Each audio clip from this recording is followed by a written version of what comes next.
शहर के कंगना ले जाऊं तोला असंगमा, अंचल घुमा के लाऊं चल घुमा के लाहूं वो बाई।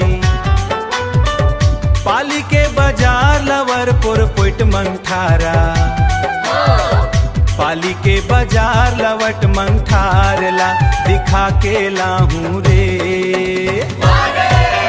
शहडोल शहर के कंगना ले जाबे संगोला संगमा, अंचल घुमा के लाऊं चल घुमा के लाबे दीवाना। पाली के बाजार लवरपुर पुट मंगठारा दिखा के लाबेगा, दिखा के लाबेगा। छोट तुमी के टूरी आवे तिमी ददरा होते, तिमनी ददरा होते रे वो। कुरकुचा लखनपुरा के संगी बोला नमस्ते, चल लाहौर दीवानी। पाली के बाजार लवट मंगठारला दिखा के लाहूं रे।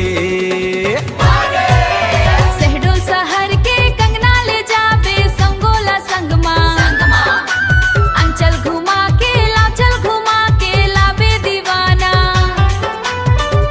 पाली के बाजार लवरपुर पुट मंगठारा दिखा के लाबेगा, दिखा के लाबेगा।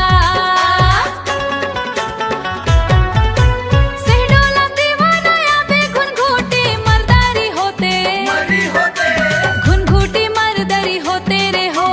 चांदपुर बाघन नारा के संगीले पूछत रास्ता, चल हिलाए बर जाबो।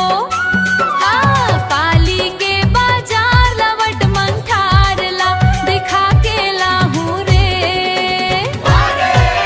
शहडोल शहर के कंगना ले जाऊं तोला असंगमा, अंचल घुमा के लाऊं चल घुमा के लाहूं वो बाई। पाली के बाजार लवरपुर पुट मंगठारा, पाली के बाजार लवट मंगठारला दिखा के लाहूं रे।